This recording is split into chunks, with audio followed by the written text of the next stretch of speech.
Combat sports are booming, and technology is changing how fans all over the world watch the action. Chairman and CEO of One Championship, Chatri Sichitung, joins us to share his latest battle plans. Welcome to The Exchange from our studio here in Doha. Now, two massive martial arts media companies sit at the top of the industry.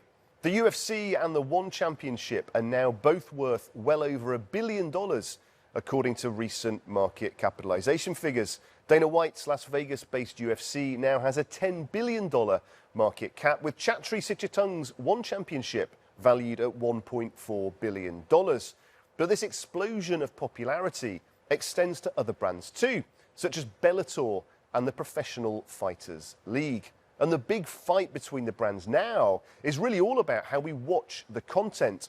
Streaming services and social media platforms have become the battleground set to decide the future of the industry. An estimated 300 million people now consider themselves fans of mixed martial arts, with popularity at its highest in countries including the United States, the United Kingdom, Brazil, Singapore, and China. And increasing numbers are trying the sport themselves.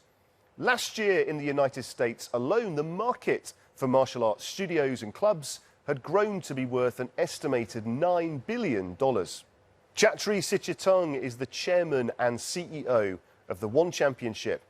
I spoke to him about growth, competition, and how he feels tech is helping to make leading sports brands recession-proof assets. If you take a look at your phone, where millennials and Gen Z live, TikTok, Facebook, Instagram, etc., you can't see the tennis ball, the basketball, the ping pong ball. You can't see the soccer ball very well. You can't see a 200-lap race in F1 very well on your phone. It's too long form, or you just can't see it. You physically cannot see the ball. You can see a flying knee. You can see a head kick KO. Bite-sized content, live.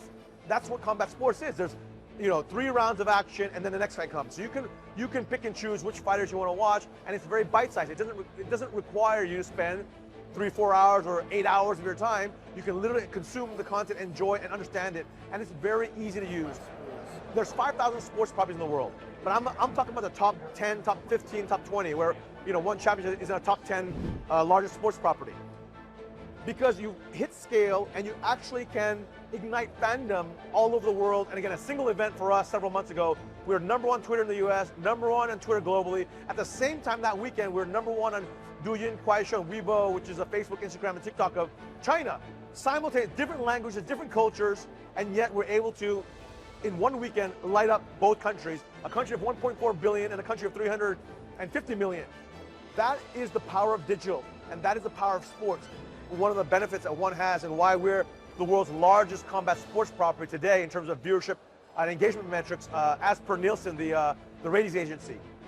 It's because of our right values, of our heroes, who are genuinely heroes who inspire entire countries, inspire the world with their stories, their values of integrity, humility, honor, respect, courage, discipline, and compassion, the bedrock values of martial arts. And I think that ethos with One, as the home of martial arts, has really resonated all over the world. Huge growth driven by global brands and the latest streaming technology. But with more and more people taking up sports like jiu-jitsu, boxing and Muay Thai, how are smaller businesses getting in on the act? Well, we sent our reporter Ryan Caperold to meet martial arts experts in Qatar, building a business around a shared passion. Well, yes, Guy, I'm here today at the Qatar MMA gym in Doha, which is one of the biggest centres for the sport in the region. And in the last decade, this sport has grown massively, with huge fan bases across the world. So, how do businesses like this operate?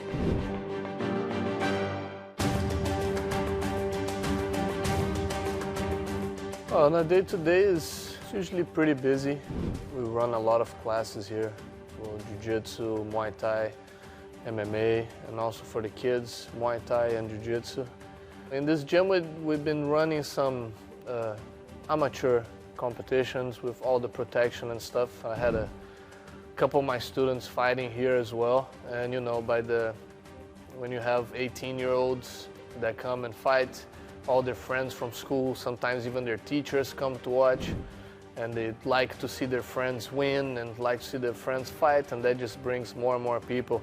I think we can only grow MMA, and especially in the Middle East, since it's a new sport, just like it was in Brazil and just like it was in the US in the beginning. It is here now, right? It has to start from somewhere. But what is the future of MMA? Can it continue against the odds and become one of the globe's leading sports? Well, earlier I caught up with Ron Westfall from the Futurum Group. He explained that streaming might be the key to the expansion in popularity for sports like this across the globe. In fact, what we're anticipating is a spike in bundling. In fact, in the US, already half of new streaming subscriber ads are parts of bundles. And certainly a prime example is the Disney ESPN bundle. And so that, I think, is going to harbinger more of this. I think we're going to see more bundles that include certainly sports. That will not just be, for example, US sports, but certainly world sports. Now it's time for our regular feature, Business in 60 Seconds. Start the clock. Fashionista shareholders of the global retail store Next will be hoping for good results when quarterly progress is reported this month. The fashion giant, which has stores across the world, in the last few months has made a pledge to cut the carbon emissions of the company by 2030, which has caught the eye of industry analysts across the planet. And what is the future of the biggest football club in the world? Well, this month, Manchester United is due to report its quarterly earnings projections. This comes as the 23-24 season has just kicked off amidst uncertainty over the future of the club, which has been subject to multiple takeover bids. And Ryanair is set to hold its annual general meeting this month. Europe's busiest low-cost airline has expanded routes over the last couple of months, with destinations such as Stockholm and Venice reaping the economic benefits of a huge influx of tourists. 3 seconds good, but not quite a knockout performance. Now, the business of combat sports is one which over the last decade has evolved on a huge scale. Public participation is at an all-time high, with sold-out arenas across the globe and packed MMA gyms. This huge level of growth shows no sign of slowing down. Well, that's all we've got time for on this edition of the show. Thanks for watching. Please do check out Euronews.com for all your latest business news, and join us again next time on The Exchange.